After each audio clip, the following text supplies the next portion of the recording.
Hey everyone, I'm Megyn Kelly. Welcome to the Megyn Kelly Show. Another week, another criminal indictment of former President Donald Trump. And yet again, it comes on the heels of bad news for Joe Biden. 3 indictments now since March, and we are going to dig into this one today with a whole host of guests to look at all the angles. We have the best guests today, from the legal to the political to the media coverage.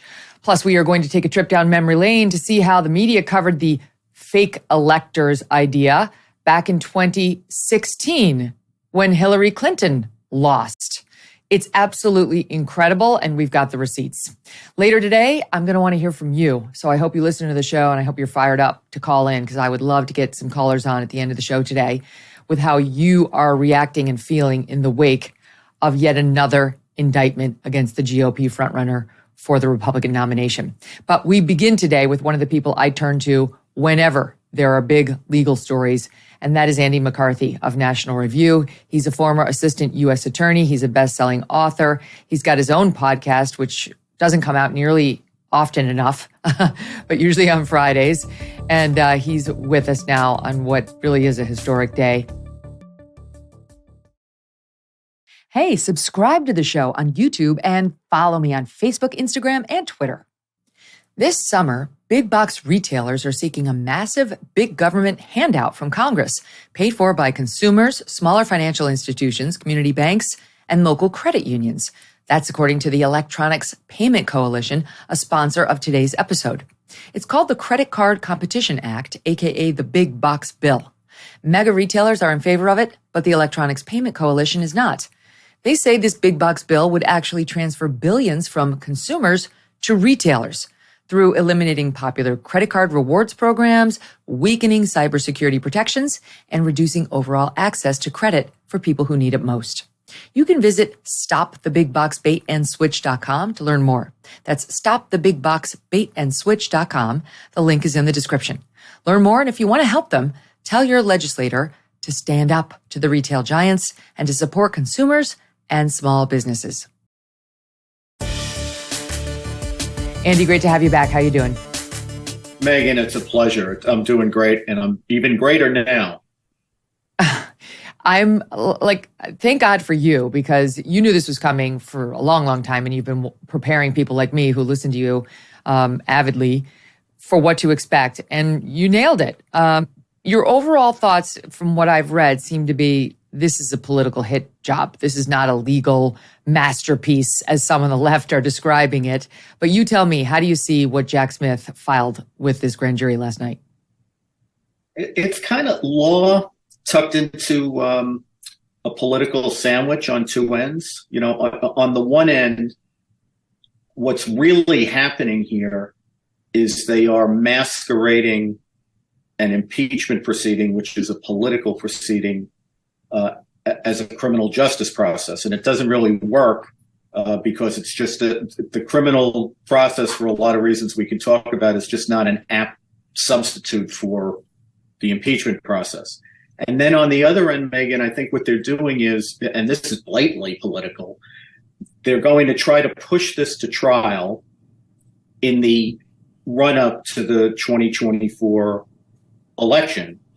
So the real purpose of it is to do that precise thing. That is to have all of the evidence about this come out while voters are considering their vote.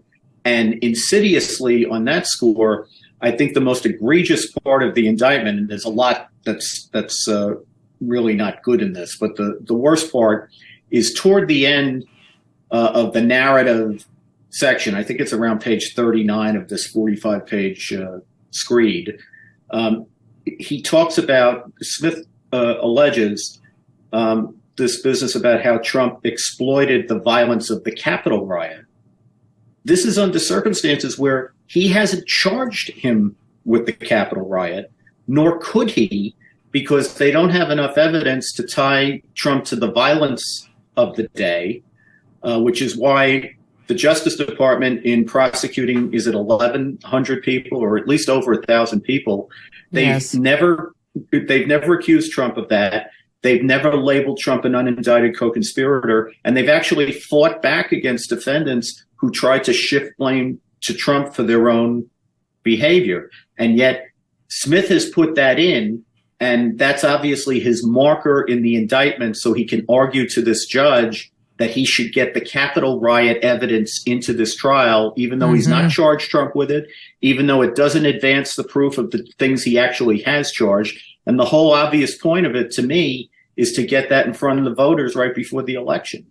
I know that. And I've heard you say, and I agree, the fact that he told Trump on a Sunday, you've got 4 days to decide whether you want to appear before this grand jury, showed his urgency in trying to get this thing started. And why is there urgency in trying to get the January 6th federal trial of Trump started before a D.C. jury, Andy?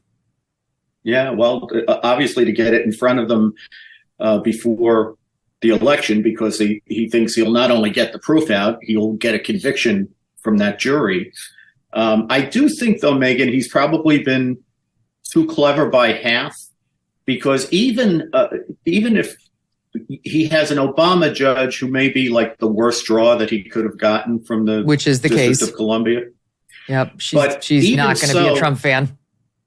No, but even with that, if you're Smith and you really want to get this case tried before the election, you don't indict the Mar-a-Lago case first, because now I think Trump has a very powerful argument to make to any decent judge that what Smith has done is tactically tried to undermine his right to prepare his defense, because the Mar-a-Lago case is very complicated. This case is very complicated. And what Smith did here was lock in another case with a May trial date. And now he's going to indict Trump on this thing and tell a judge that we have to get this to trial before November 2024. I think that's a really tough row to hoe. What would be the normal length from indictment to trial on a case like this? Normally, if you're not talking about Donald Trump, like what's the average lag time between indictment and trial? Well, I would think around 8 months if he didn't have anything else going on his dance card, because the case is, I think there's going to be a lot of pretrial litigation in this case, because I don't believe the counts are, as we say in the biz, I don't think these are cognizable offenses. I think he stretched statutes that Congress enacted that were not meant to address this behavior. And he's done it in the face of the Supreme Court just in May, warning prosecutors that, don't get creative. You can only charge what Congress has actually codified. Well, let's talk about that, because the cases, the charges against him are mostly fraud counts. And one is conspiracy to defraud the United States. One is conspiracy to obstruct an official proceeding. They're referring to the congressional counting and the certification of the votes.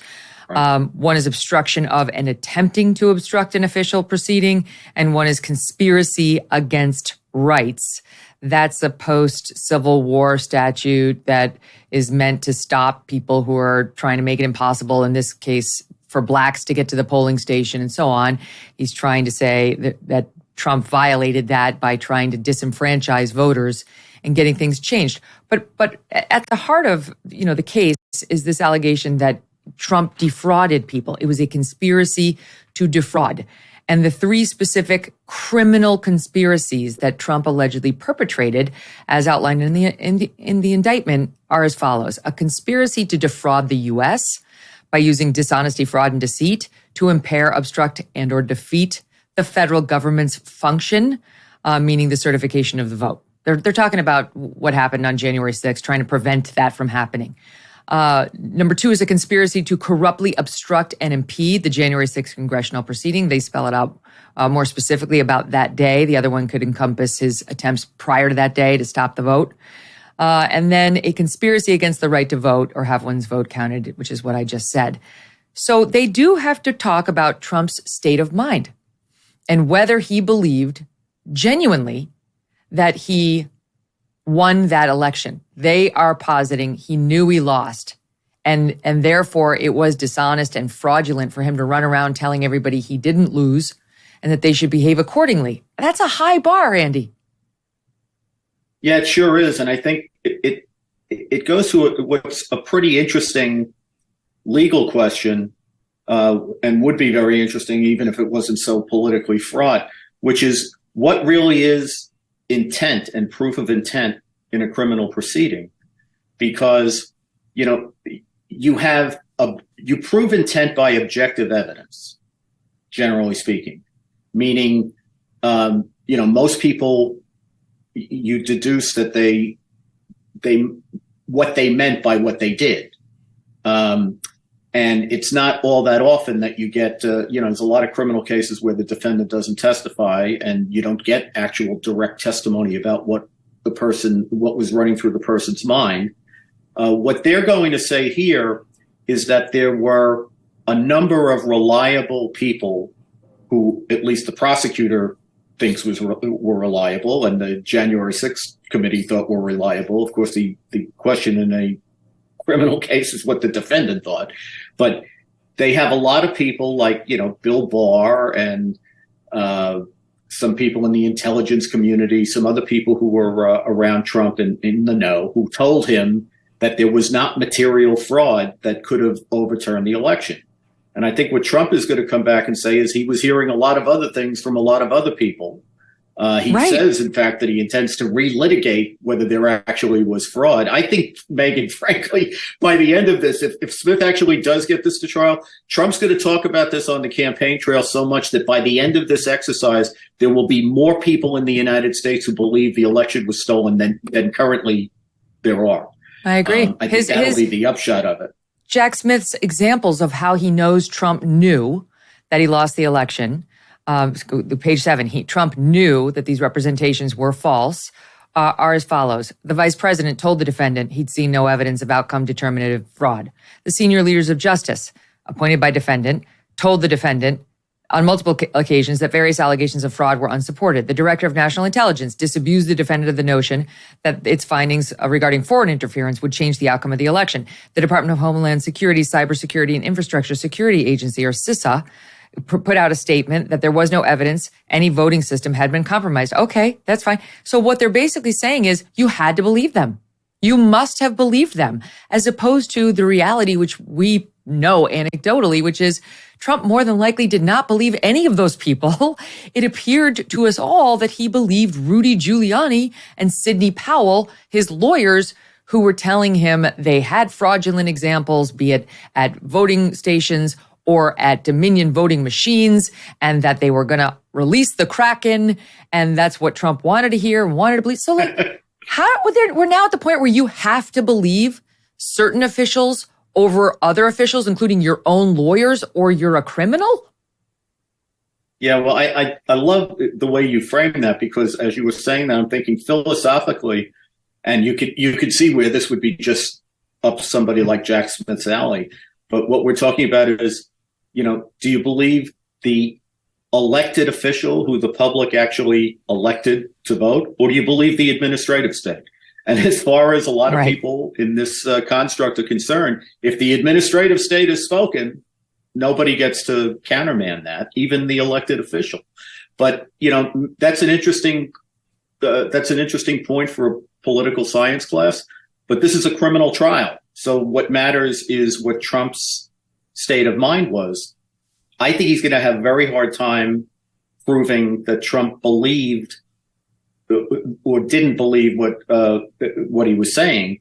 But I think, Megyn, even before you get to that, I'm not sure these counts are firm. I think that, there are a lot of legal problems such that even if you assume for argument's sake that Trump knew everything he said was false, which, by the way, would not remove it from being unprotected speach. I know that's an you can lie point as well. Right. You get to do that. The line you have to stay on the right side of is violence. If violence is our bright line. But if it's aggressive speech or obnoxious speech or false speech, and it's in the core of the First Amendment, it's speech that's attached to politics and electoral politics, you get to say things that aren't true. And thank God for it, because everybody in Washington would be, looking at a federal indictment if that weren't true. Oh, remember when Barack Obama told me if I like my plan, I could keep my plan? Are we criminalizing that now? Like he used that to try to get more votes for his next election.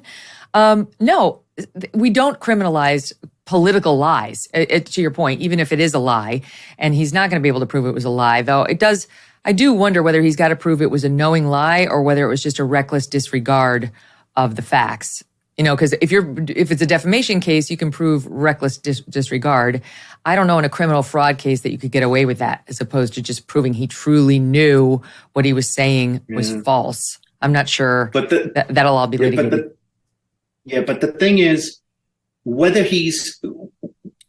his state of mind was, the objective has to be a crime. So you don't even need to get into his state of mind unless you can prove that the thing he did was criminal. And the problem. So now let me jump in on that. Because I get it, because you've been saying that in, I think, May, the U.S. Supreme Court issued a ruling, or a pair of rulings, one ruling involving two guys from the Cuomo administration in New York, Andrew Cuomo's administration, that speaks directly to this and speaks to these statutes and says, it's one thing if you're trying to criminalize speech that leads to a fraud, a financial fraud, like, hey, give me your $1,000 and I promise I'll give you this ointment that's going to take away all your problems. The snake oil salesman thing. But it's very different to try to use these traditional federal fraud statutes to criminalize politics. Right. Yeah, that's exactly right. I mean, what the court basically said, I think, Megyn, for these purposes, is two things that are crucial. One, to the fraud count, and one, a greater point about what the job of prosecutors is. On the fraud point, what the court emphatically said, and I should point out to people, this is not a 5-4 decision. This is basically a unanimous decision by the Supreme Court. It's a very one-sided, it's a pair of decisions, but they're very one-sided on this point. But what they pointed out is, and this is a textualist Supreme Court now, right? So it's a little bit different from the freewheeling days of the mid-20th century. What they say is what fraud meant when it was enacted into federal law in the 1870s is what commonly people think fraud means, which is a scheme to swindle people out of money or tangible property, period. Now, what happened in the progressive era was that lower courts and prosecutors applied fraud or stretched fraud to cover deceptive schemes that undermined the government's legitimate functions. So, for example, Mueller prosecuted Paul Manafort on one count of conspiracy to defraud the United States on a theory that because he hadn't registered as a foreign agent, he had undermined the government's ability to have a comprehensive registry of government agents. The inconvenience for Mueller was Congress hadn't enacted a conspiracy statute like that. He's like, no problem, I'll just use fraud. So what the Supreme Court is telling prosecutors in May in these two cases that we're talking about is you can't do that. This whole idea that we can stretch fraud to mean somebody's idea of good government has been undermined is not something that prosecutors have it in their bailiwick to do. What the court has said is that Congress, if it can enact a clear, non-vague statute, can criminalize it, but prosecutors don't get to make it up as you go along because criminal statutes have to be sufficiently clear that a person of average intelligence knows what they forbid. Right. And if you start with these vague concepts, you can't know what the law is. Progressives like that because then the threat of prosecution hovers over everything. And what the court is saying, they don't get to do that. They have to be clear.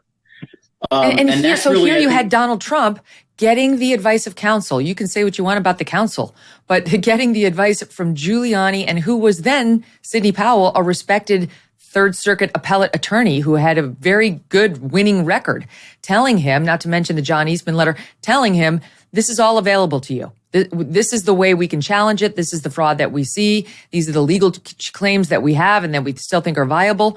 And even in the statement that Trump put out yesterday on Truth Social, Andy, he says, among other things, referring to himself in the third person, President Trump has always followed the law and the Constitution with advice from many highly accomplished attorneys. So he's going to go in there and say, these statutes were not meant to encompass anything I've done. And by the way, I relied throughout on the advice of counsel. And wouldn't this in the normal case just result in motion practice, a motion to dismiss this whole case that that a nonpartisan judge would have to seriously entertain. Megyn, I think that's not only true, but what you've just described takes us directly to the second thing you wanted to talk about, which was the obstruction count, those two counts that you described earlier. Because what in effect they do in the obstruction count is try to criminalize a frivolous legal theory. And I've been telling people that when I was a prosecutor, defense lawyers are very creative people. If a frivolous legal theory is a felony now, I could have indicted 5 of them a day when I was a prosecutor. Right. That's half of what lawyers do is offer BS legal theories to their clients. You must have dealt with better lawyers than I did. I would say it was more than half, but that's just me. But I just, look, think of whatever you want to think about Eastman's theory.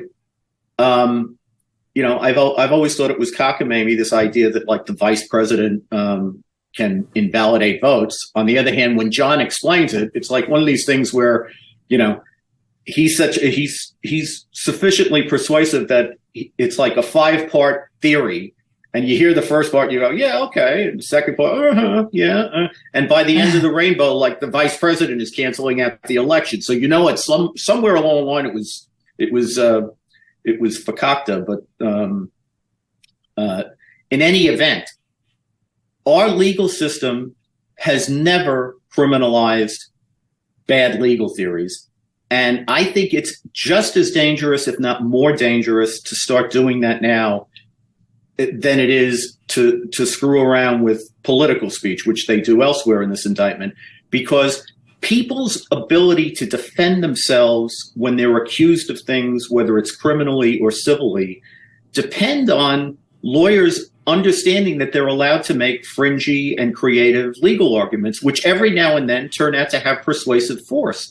You would have thought a year ago, if I argued that Roe versus Wade was unconstitutional, that was frivolous until it wasn't, right? Mm-hmm. So every now and then, you have to argue against a precedent. And it may be a long-established precedent, but if it's wrong, it's wrong, and you get to make that argument. And our legal system has always figured that the best way to deal with frivolous legal arguments is to make better legal arguments, not to criminalize them. So I just think going down this path is disastrous. And it's like not even, they are criminalizing the lawyers. Rudy Giuliani and John Eastman appear to be unindicted co-conspirators, yet to be indicted, almost certainly will be. But the client for listening to the lawyers and enacting the scheme, and not for nothing, and we're going to get into this a little later, but this whole, let's get the electors to sub out, the ones who have been designated and are going to go in there and vote for Biden. Let's sub them out and get new ones who are going to vote for Trump. Let's sub them in. This has been pushed for by Democrats election after election after election, saying the electors need to disregard the actual vote. Do what's right. That's written into the Constitution, that you don't have to just follow what the popular vote is. Use your discretion. It was all well and good when George W. Bush was reelected back in 2004. It was all well and good when Hillary Clinton lost to Trump in 2016, Andy. But now, because it's part of a Trump/Trump lawyer scheme, right? Like let's get the electors to do something else based on the fraud and the shenanigans we're seeing. Now it's this unprecedented thing that has to be criminalized. Jack Smith has got to get involved. And we're all just going to pretend that the Democrats didn't push for this time and time again when they were on the losing side. Oh, that's totally right. And, look, if you strip out the Capitol riot, which is very hard to do, right? Capitol riot is the prism through which we see all of this. And by the way, Smith is banking on that, right? He absolutely wants you to see it that way. That's why he put the stuff about the Capitol riot into the indictment, even though he didn't charge it. But if you could strip it out, what Trump did, maybe in degree, but in kind, it's no different from what Jamie Raskin did in 2017 when he got up, even though it was against the rules, because he didn't have a senator to sign on with him, so he knew it was lawless. And he claimed that Trump's electoral votes in Florida, or was it Florida? I think it was Florida, shouldn't be counted. They should be invalidated. Completely lawless. But nobody's filed a felony indictment against Jamie, and he might actually have a state of mind defense. Actually, listening to him, but I think the other thing about this electors, if we could just like splash a little bit of reality on this for a second, Megyn. On January 6th, we were all whipped up for this proceeding in front of Congress. There had been a lot said about it in the lead up to it. I argued, I covered pretty closely the Stop the Steal stuff. It didn't do my heart any good to say, this is just nonsense, but it was nonsense from beginning to end. So we were all watching very closely about what they were going to argue on January 6th. But nobody thought there were alternative slates of electors. We've had occasions in American history where you had alternative slates of electors, where a state like in 1960 in Hawaii, where, they originally certified the slate for Nixon and then they certified it for Kennedy. I think that was the And Kennedy order. had submitted an alternate set of electors. Right. But the state had certified it. So that there was, you could actually legitimately say there were two slates of electors. Nobody thought that these people that Trump had come in and go through that exercise were actually legitimately state certified alternative slates. That was not going to come up in the argument. So if you talked to these electors, what they understood was they were not fake electors. They were contingent electors. So the idea was that if Trump succeeded in getting the legal process, whether in court or through the legislatures, to remand the election back to the disputed states, and then they could talk the legislatures into substituting their vote for Trump for the popular election for Biden, then those electors, if those things all happen, they'd be prepared to stand as a substitute for the electors who had been certified by the states. But nobody was arguing on January 6th that those were state certified electors. And in fact, Trump's position wasn't that those electors should be recognized. It was that the election should be remanded back to the state for further consideration. So I've always thought this thing was the biggest bunch of BS in a whole bundle of it. That we have, because nobody believed that on January 6th. But it's right at the heart of Jack Smith's complaint. I mean, it's the biggest piece, I would say, of his complaint. He's very upset about the electors. It reminds me of Trump during the Russiagate stuff, where they kept saying, remember when Trump said to, hey, Russia, I hope you're listening, because if you're listening, I'd like you to.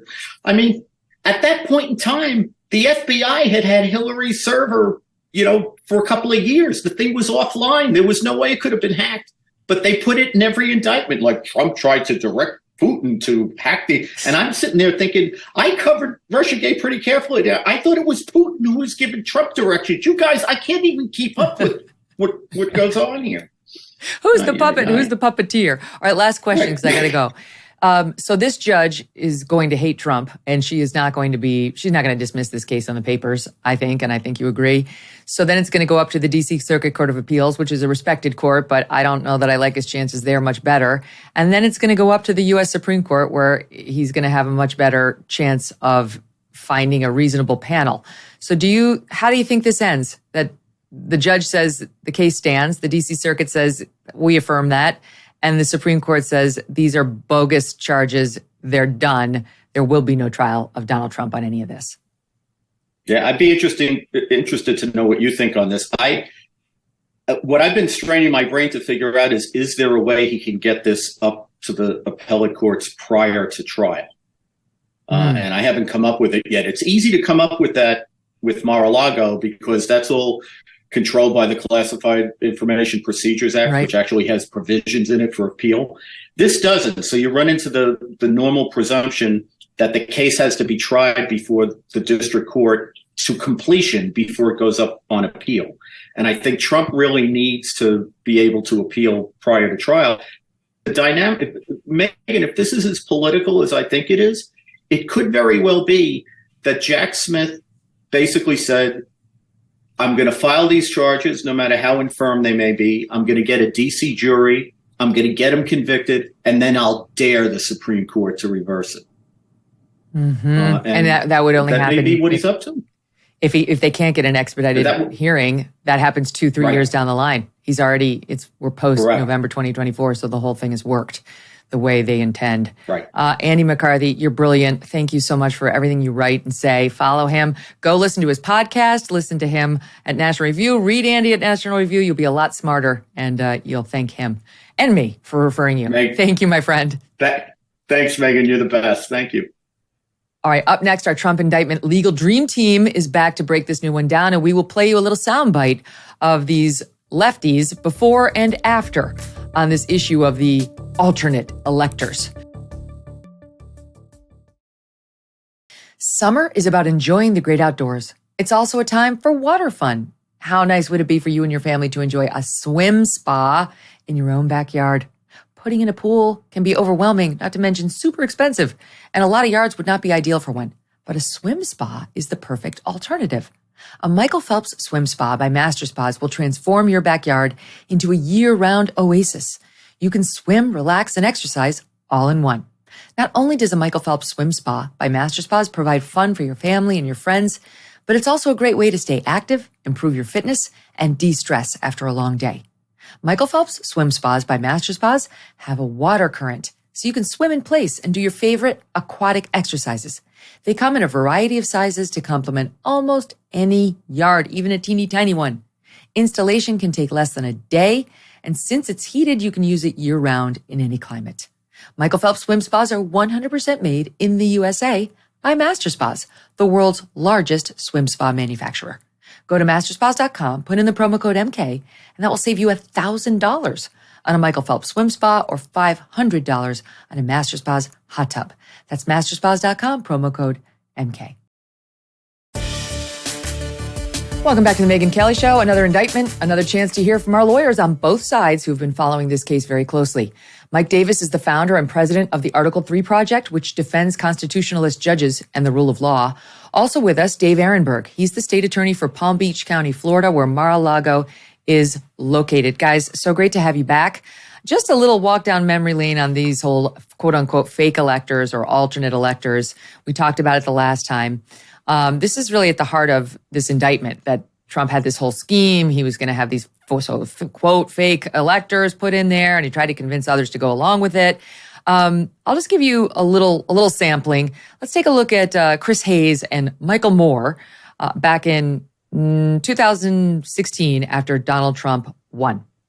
There are people who are pushing very hard who think that because of some of the constitutional perils of the Emoluments Clause, because of the popular vote margin, because of a fundamental, they think, threat to liberal democracy, that electors should be persuaded and pressured on Monday to part with what their pledge is and vote against Donald Trump. Yes, they absolutely should do that. Absolutely. I believe right now that there are electors.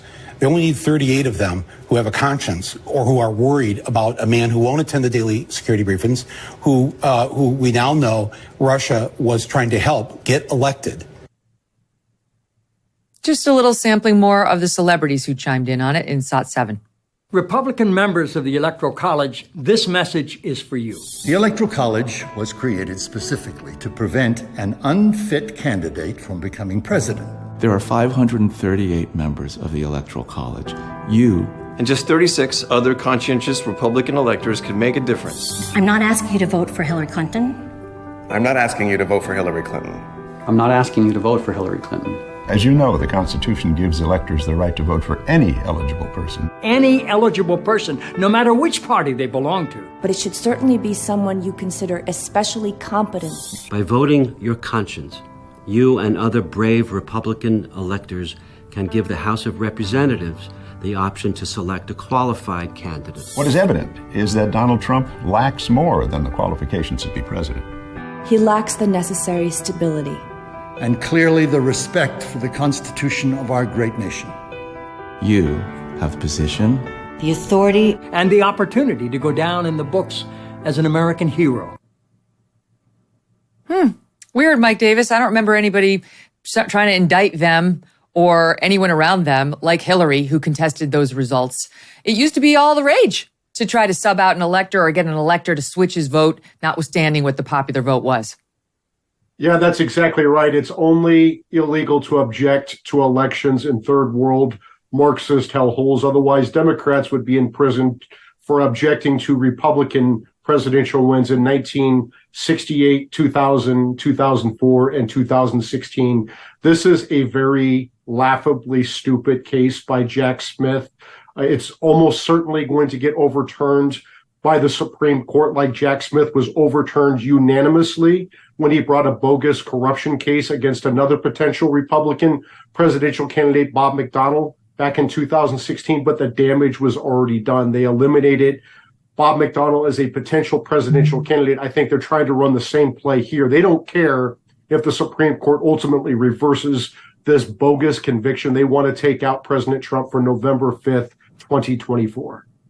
Dave, I imagine you disagree, but what was your reaction after having read it? Because you've been honest about the ones you think are lame. You're not so impressed with that New York prosecution, but you think Mar-a-Lago, that's got some teeth. How about this one? Yeah, it's good to be back with you, Megyn, and with my friend Mike.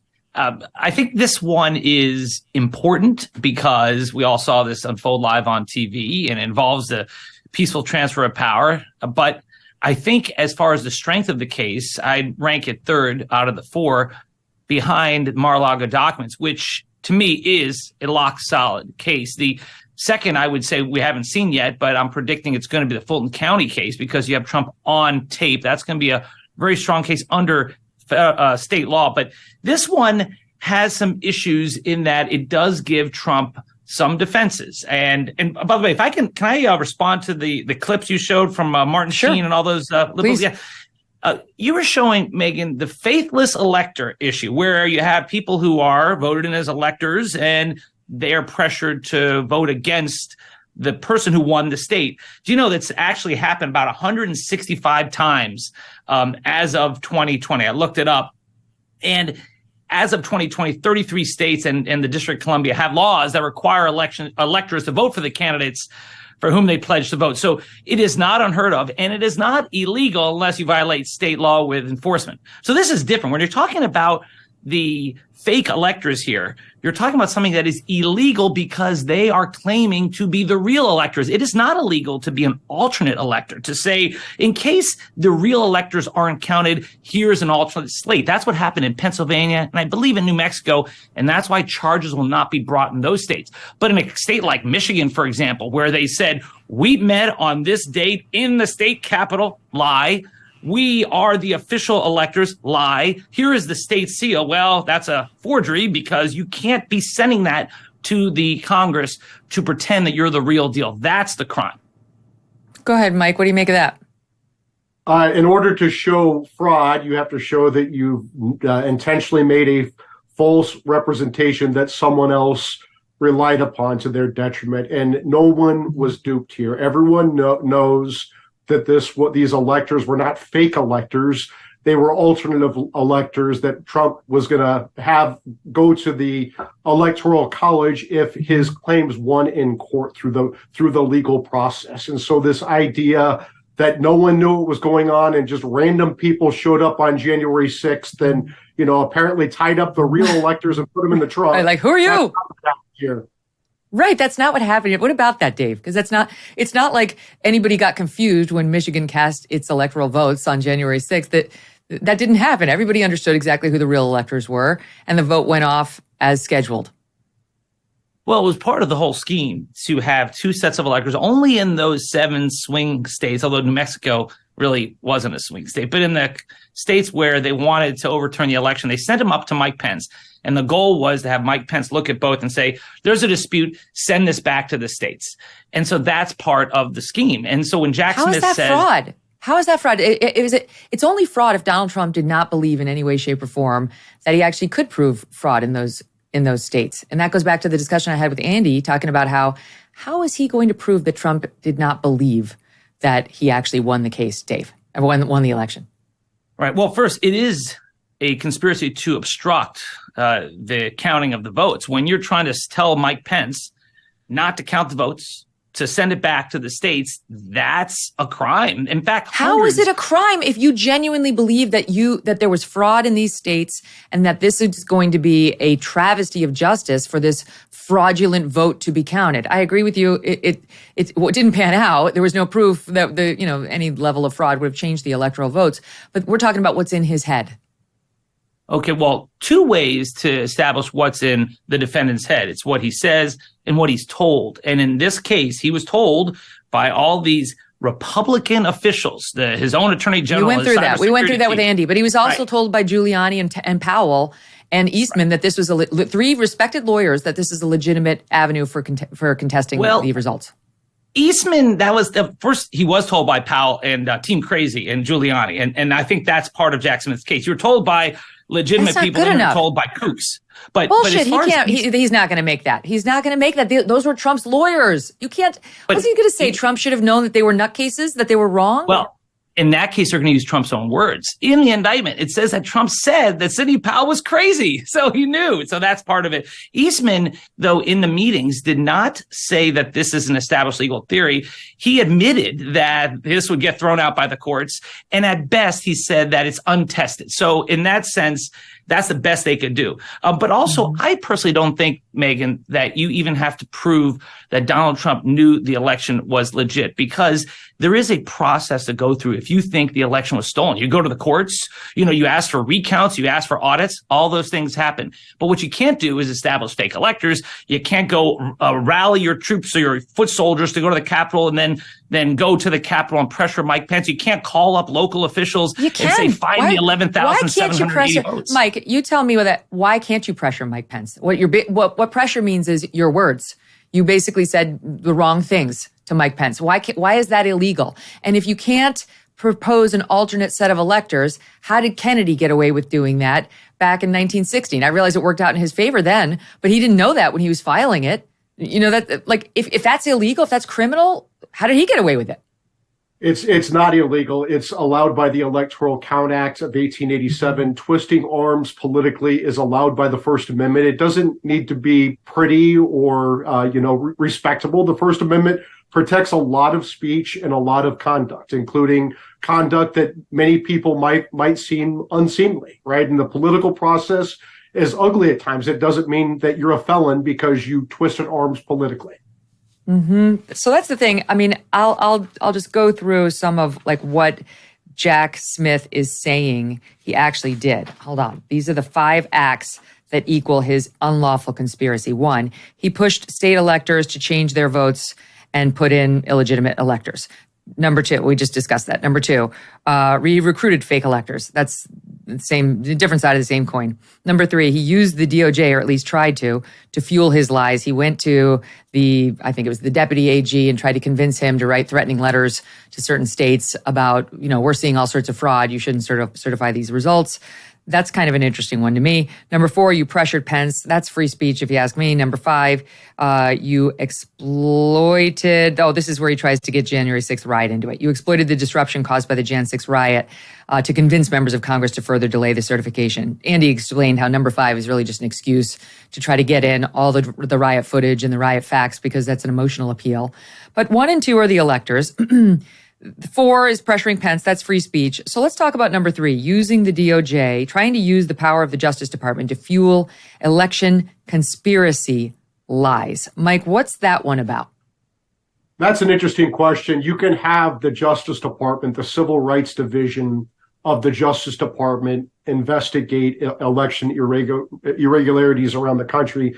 And that's what happened here. Whether that's, people may say, Trump should not have had his Justice Department do it. That's one thing, but it's not criminal for President Trump to have his Justice Department investigate here. And that's the problem. They're taking conduct that is political, but it's not a felony. And they're trying to wrap this all up into a felony. And that's why the Supreme Court is never going to uphold this conviction. Dave, they allege on page 27 of the indictment, in late December 2020, Trump attempted to use the Justice Department to make knowingly false claims of election fraud to officials. Again, this goes back to Trump's state of mind. He'll see that as wiggle room. But they say knowingly false claims of election fraud to officials in the targeted states. These are the swing states that he needed to go into his column to win, through a formal letter under the acting attorney general's signature. This was the proposal that Trump wanted this AG to do, thus giving the defendants' lies the backing of the federal government and attempting to improperly influence the targeted states to replace legitimate Biden electors with the defendants. Now, let me just ask you back to this one, Dave. Is this illegal that he, let's say he did go to pressure the AG or the assistant AG at the time. And this, well, we understand he did because the assistant AG said, I'm not doing that. Is it illegal if Trump genuinely believed he should do it, that there had been fraud, that he was the rightful winner? I mean, doesn't this once again come back to Trump's state of mind? Because he, according to his own indictment, has to prove that Trump made a knowingly false claim of fraudulent behavior and so on.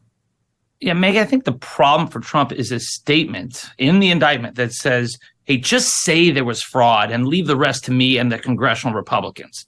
That's going to come back to bite him. Now, if that was it and he can get on the stand and testify that he honestly believed the election was stolen, he'd have a shot. But is he really going to testify? I think Jack Smith's got him in a trick bag here, because to establish a state of mind defense, he's got to take the stand. His other possible defense is advice of counsel. He was relying on lawyers, whether it's Eastman or Sidney Powell. He's got to take the stand for that one, too. So that's a problem. But I do think that you and Mike have a point in that it will be harder, I think, to prosecute Trump for the DOJ matter than other things, because the letter was never sent. So the conspiracy was never effectuated. And that's a defense that, look, Trump ultimately rejected the letter.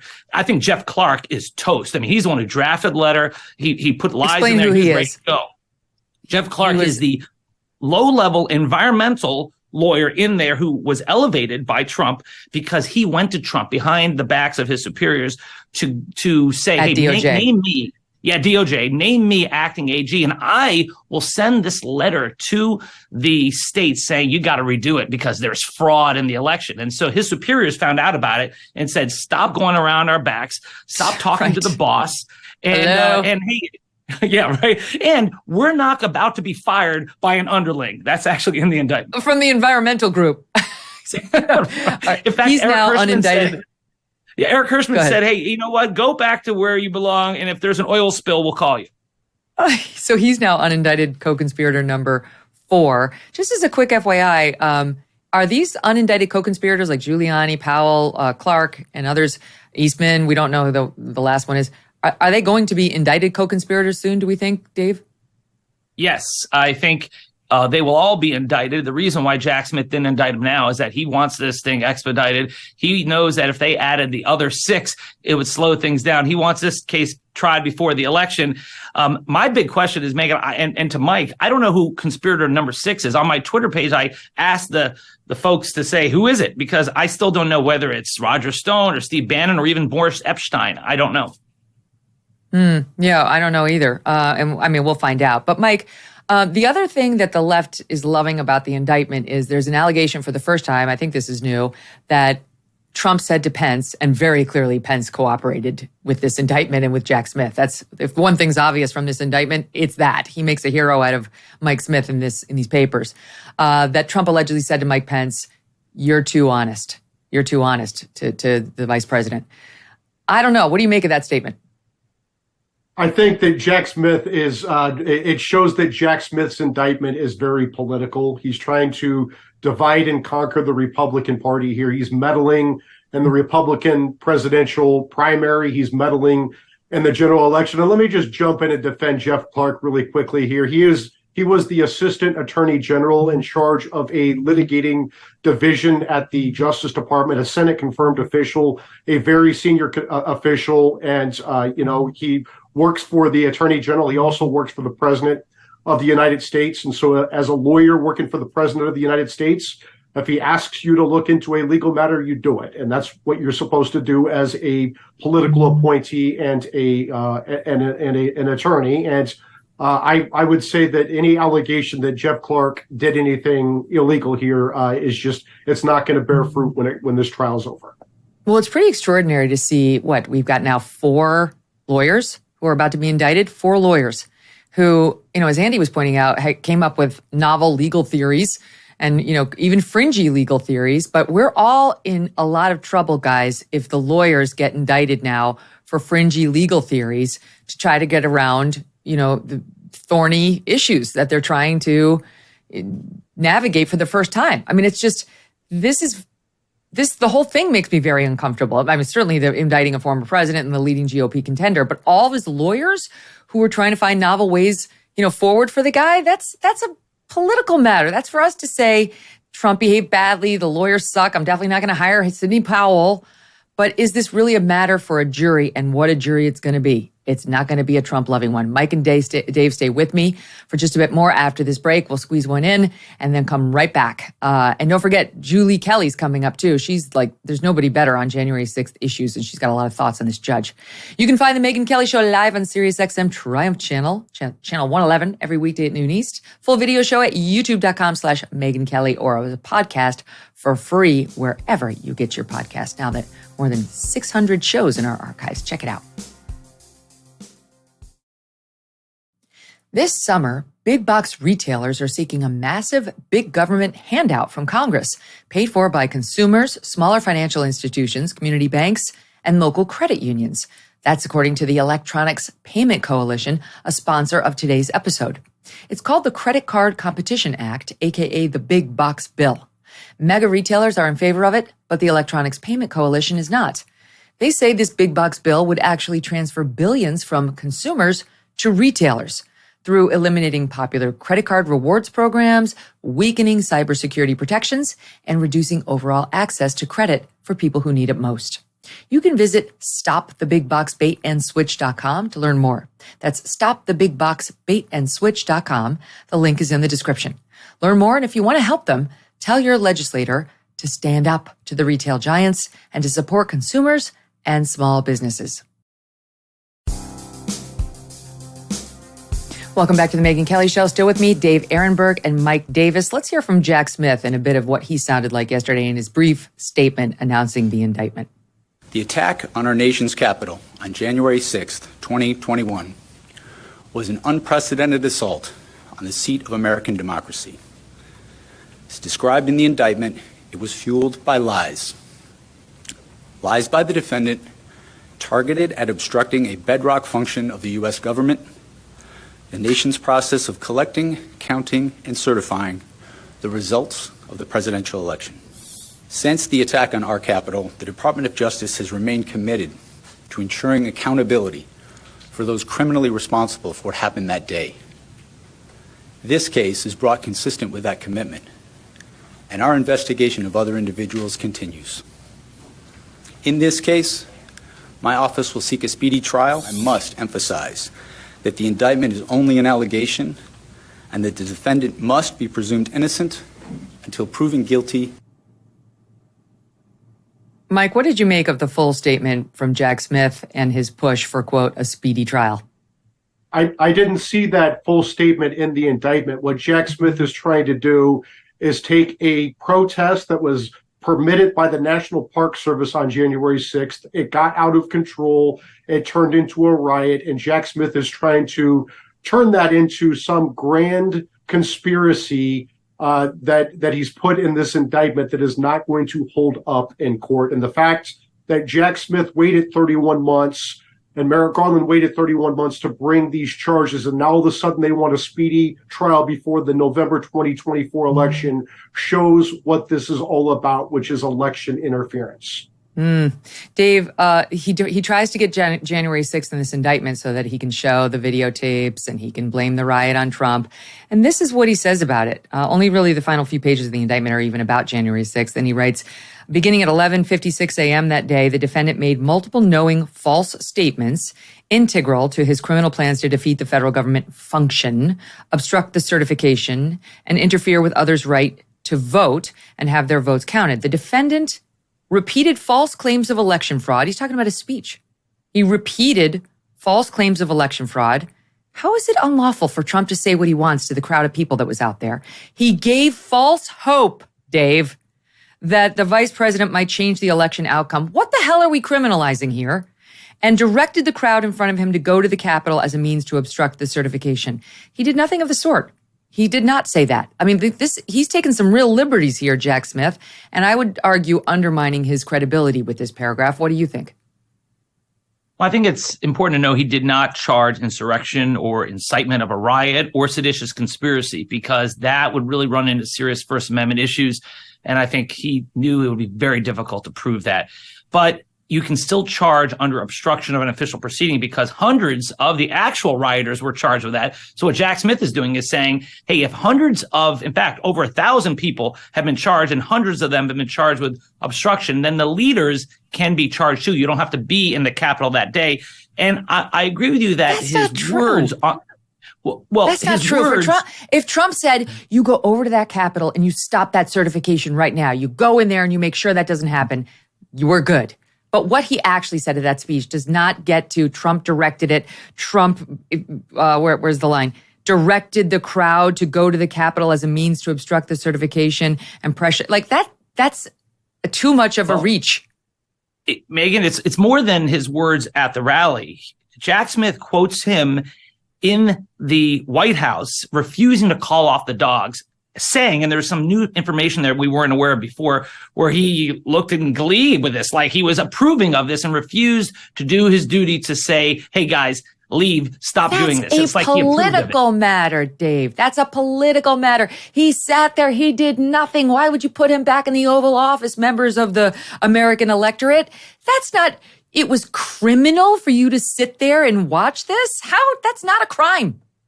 Well, I think it is a crime to obstruct an official proceeding, though. And when you unleash your troops onto the Capitol, and you can we're allowed to protest. Didn't I just hear 3 years of that in connection with BLM? You're allowed to protest. But when you see them committing violence and you refuse to call them off and you act approvingly of them, that'll get you to obstruct. He's not their daddy. No, I don't believe you're too smart. You know this isn't true. You're just arguing. When you combine, Megyn, when you combine all that with the plot, with the fake electors, with the DOJ, with calling local officials, when you combine all that together, that's what gets you obstruction of an official proceeding and conspiracy to defraud the United States and the other crime of conspiracy to deprive people of their voting rights. I do not believe for 1 second that Trump was upset by what he saw on January 6th. I will concede that point. I bet he was sitting there in the Oval like, good. That's what I believe, because he didn't have any use for, the Democrats and what they were doing. He did think the election was fake and fraudulent. I believe that too. But that doesn't make it a crime. That's a matter for me to decide as a voter. Would I put him back in the Oval? That Jack Smith has no business bringing. This is free speech. He repeated false.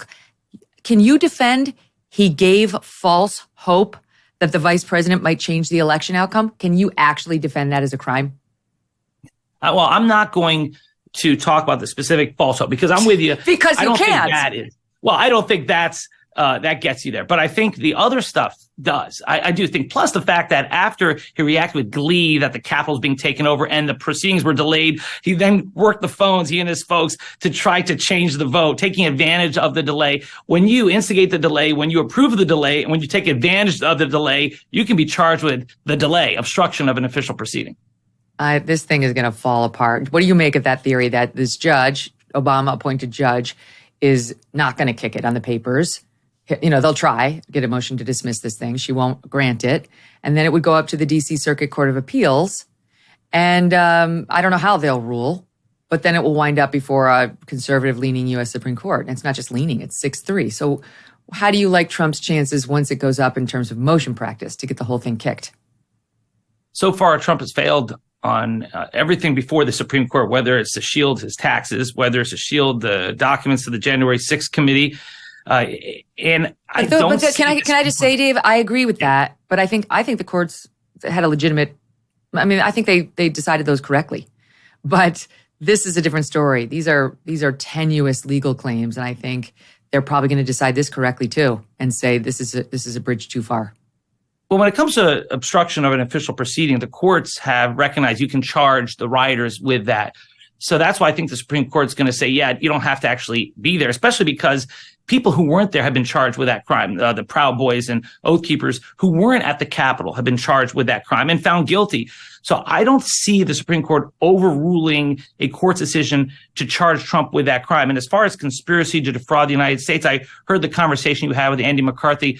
It wasn't just Paul Manafort that was successfully charged with that crime. Mueller also charged those Russian trolls who came in to try to muck up the election. He charged them with that same crime, although they hid in Russia, so it was never put on trial. So there is precedent for using that crime beyond the economic scope. You can use it for something like this. So I don't see this being overturned by the Supreme Court if he's found guilty or even before a case actually happens. All right, now a couple more. Mike had to run, so I'm going to finish up with you, Dave. Couple of quick legal questions before I bring in Julie Kelly, and she's the perfect person to ask about the Proud Boys thing and seditious conspiracy. She's been all over that stuff. But as a legal matter, let's just get down to brass tacks. If he were to have a trial prior to November 2024, and if he were to be convicted, he could still run. He could still run for the presidency, could he not? He can run from a jail cell if he has to. Lyndon LaRouche ran for president many times from a jail cell. So did Eugene Debs. So there is precedent for that. I think that a mistake that the DOJ made was to delay this far. I don't blame Jack Smith. He came in right in and just lit a fire under the Department of Justice. But Merrick Garland, I think, was a bit timid in going after the former president. And so he allows Donald Trump to now say, hey, you waited this whole time until I became a presidential candidate. And I think the DOJ gave him that argument by waiting this long. I do think, Megyn, that this case will be tried before the documents case. The documents case, I think, is going to get delayed till after the election. I think that's the strongest case. I think you and I agree on that. This case is not as strong, but I think they've got a much more favorable jury panel in Washington, D.C., where Trump got only 5% of the vote. So if you're moving to dismiss, because I never practiced criminal law, so if you move to dismiss an indictment based on it failed to state a crime, this is defensible on legal grounds that you wouldn't put in front of a jury, but you want a judge to decide. They'll do that right away, right? And will they allow that whole motion practice to play out before a jury ever sees this case, Dave? Or how will that go down? Trump will, and his lawyers will, challenge the sufficiency of the indictment on the fact that he'll say First Amendment grounds and these charges should not be applied to us. And it will be denied by the court. It'll go up to the D.C. Appellate court. They'll deny it. And then it could go to the Supreme Court. They could make a ruling on it before. But, generally what happens is you go to the trial, you get convicted, and then you appeal it all the way up. I think in this case, because it's an issue of real importance to the country, that the Supreme Court could actually hear this. I don't think it's going to establish many delays, though, because I think they realize that this thing needs to get done before the election. Jack Smith didn't even indict the other 6 people because he wants this before the election. So I think that they will hear the sufficiency of the legal case before he gets put on trial. 3 of those justices were appointed by Trump. And the 3 conservatives who were not appointed by Trump are Alito, Thomas, and Roberts. Roberts, who knows, but Alito, Thomas, plus the 3 Trump-appointed justices. I mean, don't you think he's got a better than average chance of getting them to say this case is BS? Well, he lost every single case in the courts relating to the election fraud, and he lost before the Supreme Court pretty quickly. I think that this is heading to a 7-2 opinion where the 2 justices will side with Trump will be Thomas and Alito. Trump's 3 justices he appointed to the Supreme Court have never ruled for him on any of these things, whether it's his taxes, whether it's sending documents to the January 6th committee, or whether it's election stuff. Well, that is an interesting prediction. My goodness.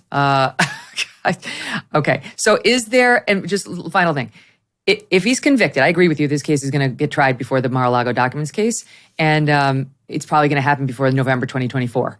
So if he were to be convicted by this D.C. jury, which is not going to like him, under this D.C. judge who probably doesn't like him, does he go right to prison? Does he get to stay out of prison? Because we're talking about 20 plus years potentially on these charges. What happens then if he gets convicted? I thought Steve Bannon would go right to jail when he was convicted, but he was given another 1.5 years to appeal. So I can envision that Trump gets convicted and then stays out on appeal, and then the election happens, and then we are in uncharted territory. What happens then? Does he actually go to prison if he's elected president? I can tell you, if he's not elected president, he'll go to the Huskow or at least get house arrest. But this is so impossible to predict because we've never been through this before, Megyn. Oh my God. This is alarming. Dave, always appreciate hearing from you. Thanks for coming on. And Mike Davis, thanks to you as well. He had a run, but appreciate both of these guys with honest analysis. But we were just joking in the break that Dave was just on MSNBC and Mike was just on Fox, and both of them come on together only here on the Megyn Kelly Show because we want to bring you both sides. It's a pleasure to talk to you, my friend. Thank you, Megyn. Coming up right after this break, Julie Kelly.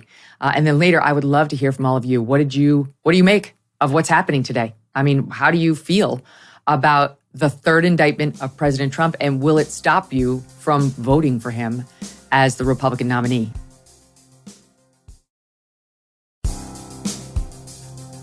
Welcome back to the Megyn Kelly Show. Would love for you guys to call in and offer me your opinions on the latest indictment of President Trump. It's 833-44-MEGYN, 833-44-MEGAN, or 833-446-3496. But before we get to you, I am going to get to Julie Kelly. She is truly, I think she's the most knowledgeable person in America when it comes to January 6th, what's being done to the defendants, those 1,000 plus who have already been charged, the 1,000 plus that the DOJ is bragging it's yet to charge. In fact, she wrote a whole book on it. She writes Declassified with Julie Kelly on Substack and is the author of January 6th. Julie, great to have you back on the program. So I know you were listening to Dave Aronberg. What was your reaction to what he was saying? Well, we could spend our entire segment here unpacking what Dave said. But I will tell you, first of all, I don't think that this case will go to trial before the election for a number of reasons, which is, Megyn, this is not going to be the first and only indictment in this case. In fact, there's reporting today that the DC grand jury is already looking at handing down indictments for those 6 unindicted co-conspirators who are listed in Jack Smith's indictment. As you said, I've been following January 6th now for 2.5 years. This is what they do. And you know this as an attorney. And we just saw this happen in the classified documents case last week, where Jack Smith brought a superseding indictment. He added charges to Donald Trump. He added a co-defendant. And what that does is it sets back the Speedy Trial Act clock. So I would suspect, Megyn, that there will be at least 2 or 3 superseding indictments in this case. And eventually, Jack Smith, I believe, will bring seditious conspiracy charges against Donald Trump, those 6 conspirators, and possibly others as well. But why would he do anything, given that this is likely political? I believe that. I know you believe that. Why would he do anything to slow down the trial, which is much better for him if it happens right before the election and all the bad news is on the front page of the paper every day, and ideally a conviction in his mind would be, on the paper before the election? Well, that's a really good question. And I think because they want for both of these cases, and then of course what's coming in Fulton County, Georgia, it will be death by 1,000 cuts. So it will be to override any negative coverage or anything happening with the Biden presidential campaign. This will be the focus of the media. And once the trial happens, then there will be appeals, et cetera. But as they continue to add charges, continue to add defendants, not just in the January 6th case, but also classified documents, this sucks out all the oxygen. A trial would be very dramatic. It will be extremely problematic for Donald Trump in Washington, D.C., as you just pointed out, not just the biased jury pool. But I'll tell you, you'd be hard-pressed to find a worse judge for Donald Trump than Judge Tanya Chutkan. I sat in a court hearing, sentencing hearing with her. The open contempt she has for Donald Trump in January 6th and Trump supporters, I felt it. It was just oozing out of her in this hearing. And she sentenced a man, and she was mad that he went to trial on 4 misdemeanors. And she scolded him for going to trial instead of taking a plea, because she has like the most plea arrangements because no one wants to go before her in court. And he had the audacity to go to trial. Of course, he was convicted, and she sentenced him to a year in prison on 4 misdemeanors. He was inside the Capitol for 11 minutes, Megyn. So this is what Donald Trump is going up against, not just Jack Smith, but now Tanya Chutkan as the judge is really bad news for Team Trump. DC went 92% plus for Joe Biden in the last election, 2020. Only 5+% for Donald Trump. 5. I mean, he's going to be looking at a jury pool that's likely still going to be wearing masks that read vote. I mean, they are. It's just terrifying. And a lot of people saying, well, you move for a change of venue, saying I can't possibly get a fair trial here. You've been following that very closely too. How's that likely to go? Every single judge has denied every change of venue motion in every case. And Megyn, this includes high-profile cases like the Proud Boys and the Oath Keepers, who, think about this, as they were getting national televised attention from the January 6th committee, basically Congress blaming them for what happened on January 6th in televised nighttime hearings. They're undergoing jury selection in those trials. And even then, especially the Proud Boys, because the J6 committee really focused in on the Proud Boys. When the defense team brought that to Judge Tim Kelly, a Trump-appointed judge, by the way, he said that there was no conflict. The J6 committee report dropped, I think it was the day after jury selection began in the Proud Boys case. I mean, they just are nothing more than a rubber stamp for this DOJ.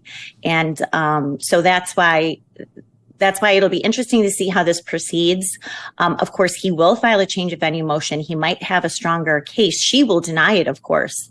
But if he appeals it, not just based on the jury pool, but based on her own comments in sentencing hearings, and especially to your point, that ruling denying him executive privilege in the January 6th committee and forcing him to produce all of his documents. It just looks so bad for Trump. It looks so bad for him, irrespective of the merits. You and I both know this judge is going to be against him. The jury's going to be against him. And if he doesn't get a favorable ruling from the DC Circuit Court of Appeals or the Supreme Court on the motion practice, he's looking at an almost certain conviction on a charge or charges that could put him in prison for the rest of his life. Megyn, one thing that Dave was talking about, and I think it's important to address, is this obstruction of an official proceeding felony, this 1512C2, that is a post-Enron statute that deals with tampering with evidence and witnesses. Now, this is the first time in 20 years that it's been applied in this manner, but over 300 individuals have been charged with it. There have been numerous convictions, but it did go to the appellate court. Actually, there was only one DC judge who dismissed this count against a few defendants. And after he did it the second time, DOJ appealed this judge's dismissal of the obstruction of an official proceeding count. It went to the appellate court, a 3-judge panel, in what one judge called a splintered ruling. It certainly was not clear at all. You had Judge Florence Pan, who is a Biden-appointed judge. She wrote what was basically the majority opinion, saying that, yes, it does apply. Another judge was kind of in between, and then George Gregory Katsas, who was a Trump-appointed judge, outright dissented.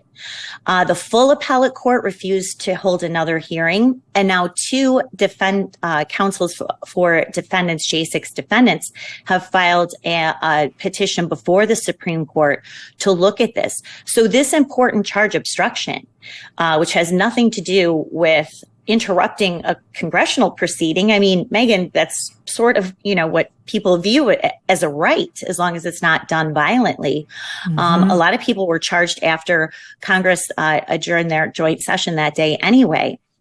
It's been weaponized. It's been exploited in this case, and it will be at the Supreme Court. The timing of that, if they do grant cert in that case, the timing of that will be very interesting, not just for Donald Trump's case, but of course, many defendants who have already been convicted. So what you're saying is that we've got 4 counts. 2 relate to conspiracy to obstruct an official proceeding or obstruction of an official proceeding.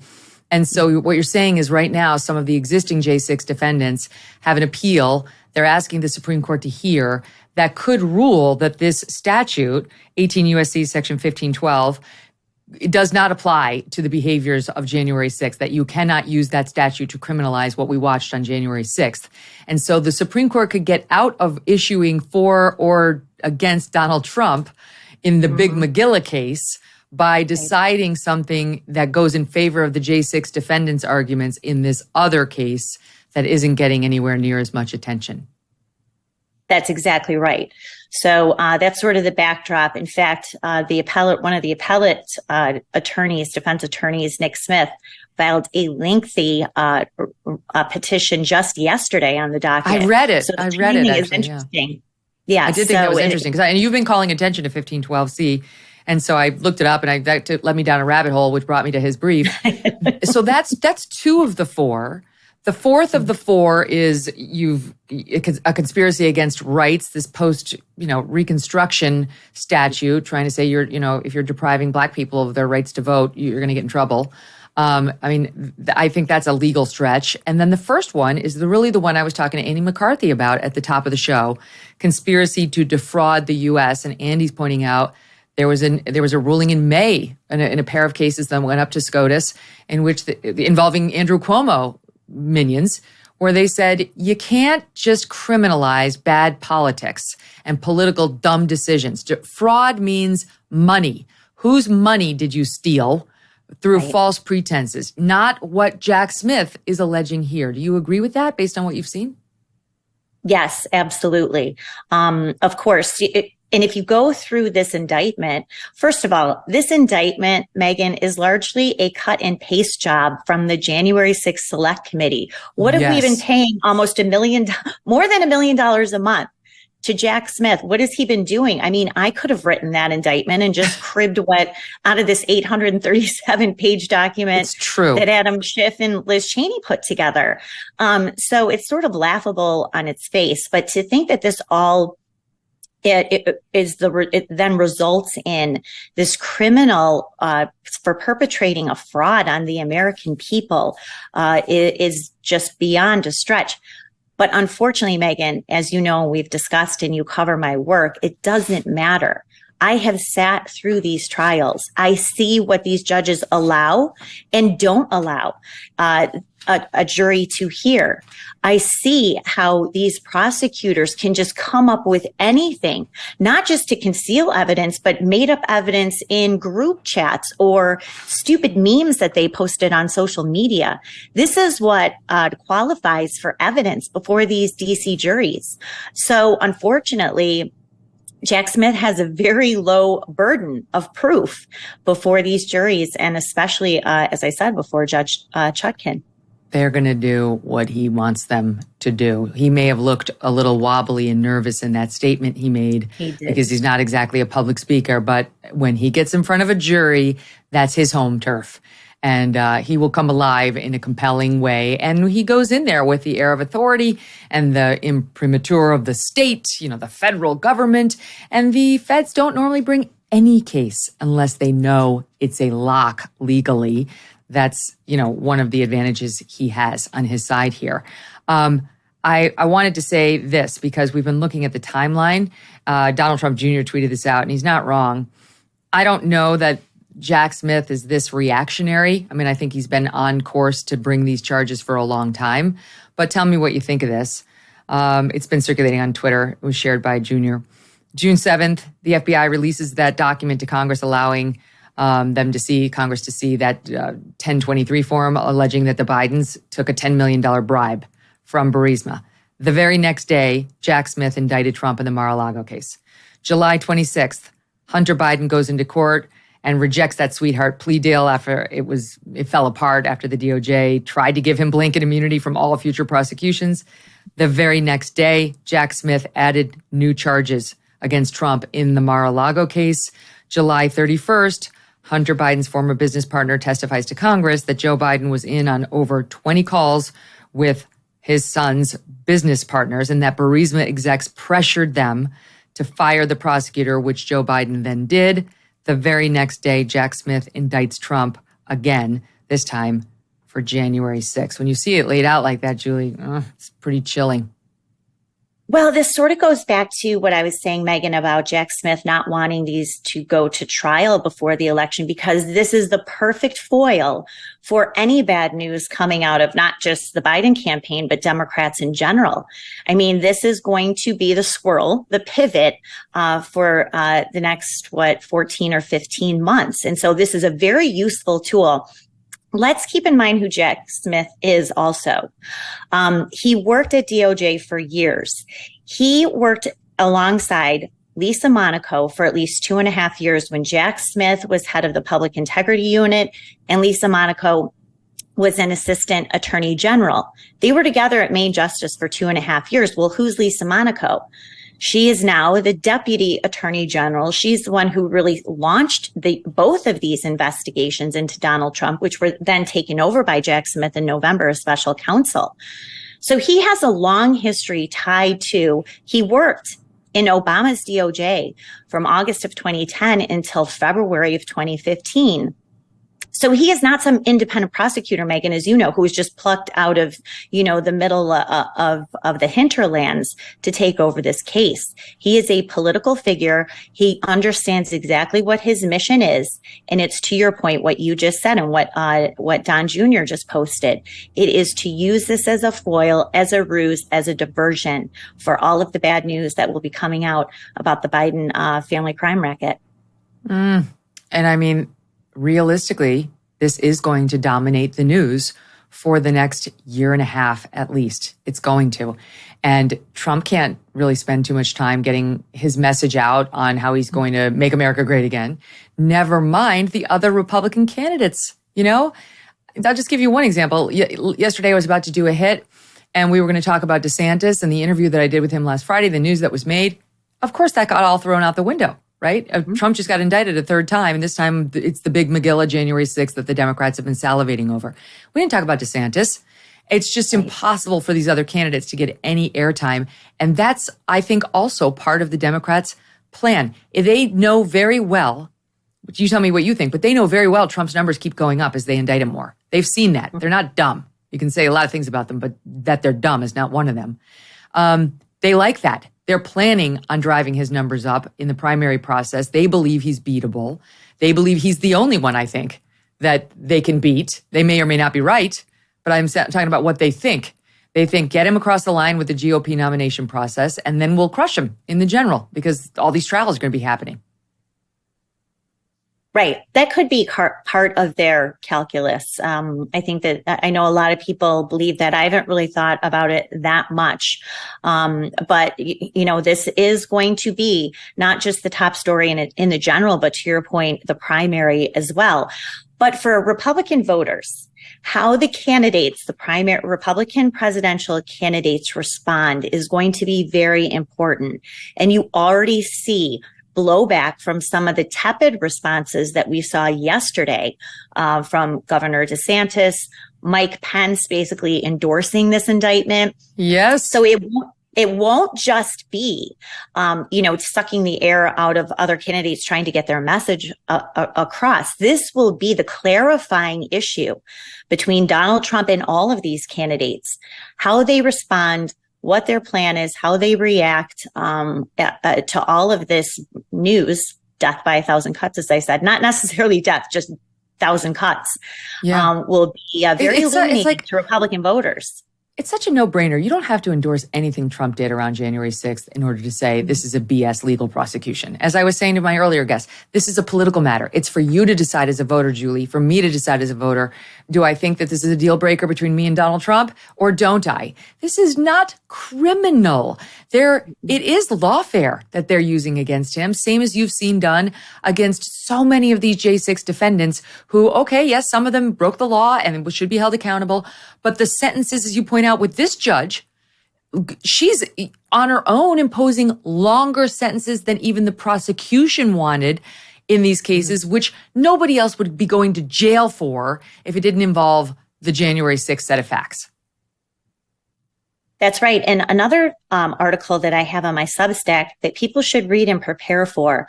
I'm not so sure that Jack Smith will pursue it now, but if he is charged with seditious conspiracy, and he really could do this based on the obstruction allegation, is seeking pretrial detention for Donald Trump. The next big bombshell, aside from additional indictments, will be what sort of release conditions will special counsel Jack Smith ask for in this case or future indictments. I mean, Megyn, I've seen men held in jail for over a year simply based on being charged with obstruction of an official proceeding and a few misdemeanor counts. So there is not just case precedent, But Chief Judge Beryl Howell in February of 2021 handed down what is basically special no bail rules that apply only to January 6th defendants. And I talk about that in my piece. Jack Smith has all the ammo he needs to go to Tanya Chutkan and ask either to detain Donald Trump awaiting trial. And if anyone thinks that's far-fetched, just watch Jack Smith's ridiculous statement yesterday. But also could put very strict release conditions on him, home detention, home confinement, a curfew, travel limitations, wearing a monitoring device. This is also where I believe, not just with this indictment, but certainly future indictments, if it is seditious conspiracy, that Jack Smith would ask for and he would get before this judge. I mean, there's no way they can lock Trump up pending trial. No way. And I mean, you know, as you know, normally the reason to lock somebody up is fear of flight. There's zero chance of that with Donald Trump. And if they put him in jail, what are they going to do? Put the Secret Service agents in there? You know, like they're all sitting in there together? Like that's not going to happen. I realize they've done it to others and they shouldn't have, but they have. There's just no way they can do that with the former president of the United States / likely nominee for the Republicans. I wish I could agree with you, and I totally respect your opinion, and I understand the absurdity and, you know, far-fetched nature of something like that. But after watching these prosecutors, watching these judges, seeing what they get away with, and the bloodlust, Megyn, that the Democrats and this DOJ has created on the left, among the Democratic Party base, the bloodlust to see Donald Trump, not just in handcuffs, behind bars. They want him to suffer. They want him in prison. They don't care how he gets there. They have created this for over 6 years. And this is a way to deliver because, as I said, it's unlikely either one of these cases go to trial before the November election. I would not put anything past this DOJ, Jack Smith, or Judge Chutkan, as I said. Have you been looking at the Georgia case at all?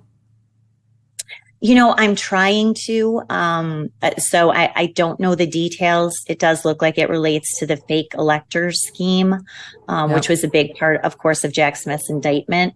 So, but I'm not as well versed in that, unfortunately. Because that one could be coming any day now too, and they're all going to have to get in line, you know, for who's going to try for Trump first. I mean, I do think in some ways it inures to his benefit because he can say none of these things can be rushed. I've been hit at every turn by all Democrat prosecutors, a Democrat attorney general in New York who's brought a civil trial trying to shut down his entire business that goes to trial in October, a Democrat DA in New York, a Democrat prosecutor in Georgia, a Democratic administration in the federal charges, as I'm the Republican, you know, most likely Republican nominee. Like, there's just got to be some court that will entertain that reality and say, we're going to pump the brakes on this and we are not going to subject the American people to this. This is not fair. It's not fair. I mean, it's a miscarriage of justice to have even brought these charges, never mind to actually convict and put him in jail and make him run for president from there.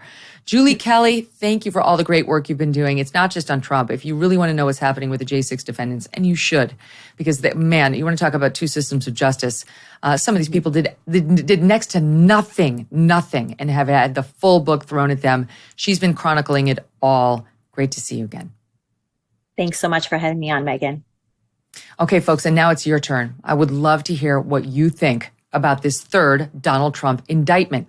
Will it make you vote for him? Right? There's a lot of people having that reaction. And will it make you not vote for him?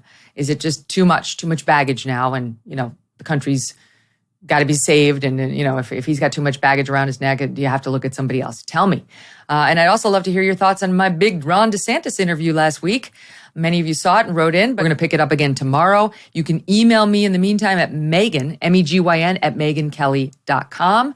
And in the meantime, do me a favor and go ahead and download the show on your podcast, subscribe, and go subscribe at youtube.com/Megyn Kelly. We will stay on it, honestly, for you. Thanks for listening.